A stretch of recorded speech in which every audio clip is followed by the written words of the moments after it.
Il-programm estensiv ta' investiment biex jimmodernizza l-kura tas-saħħa f'Għawdex kien fuq l-aġenda tal-Prim Ministru Robert Abela fi żjara li għamel fl-Isptar Ġenerali ta' Għawdex biex jara mill-qrib il-proġetti li tlestew u dawk li qed jitwettqu fil-mument. It-tmexxija tal-Isptar spjegat li fl-aħħar sentejn ġew konklużi diversi proġetti fosthom l-installazzjoni tas-sistema l-ġdida ta' MRI li bija sa issa twettqu il fuq minn 11,000 scan. Ġie spjegat li b'din l-MRI ġdida naqassew il-ħin ta' stennija fuq livell nazzjonali billi dan is-servizz qiegħed jingħataw ukoll il-pazjenti Maltin li jażlu jmorru Għawdex għas-servizz. Fl-Isptar Ġenerali ta' Għawdex din is-sena żdiedu CT scanner, magna tal-mammografija 3D u diversi tagħmir avvanzat ieħor ġdid. Qed titħaddem ukoll kamra iperbarika temporanja sakemm titlesta dik permanenti. Saret ukoll sala apposta għal persuni li jitilfu trabi biex f'mument sensittiv bħal dan, persuni li jitilfu trabi ma jkunux fl-istess sala ma' oħrajn li għadhom kemm weldu. Stqarrija tal-Uffiċċju tal-Prim Ministru qalet li dawn l-avvanzi huma xhieda ta' kemm il-Gvern qed jinvesti fis-settur tas-saħħa f'Għawdex filwaqt li jkompli isaħħaħ il-viżjoni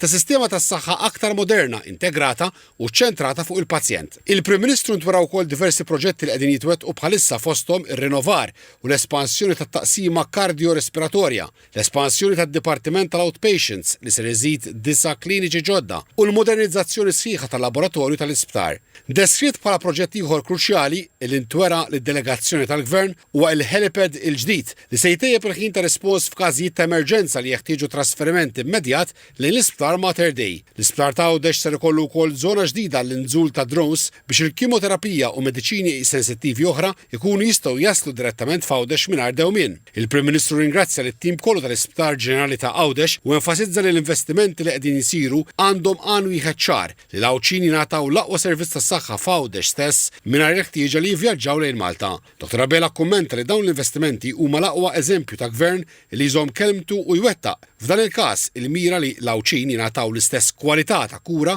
bħal Maltin iżda eqreb lejn darhom.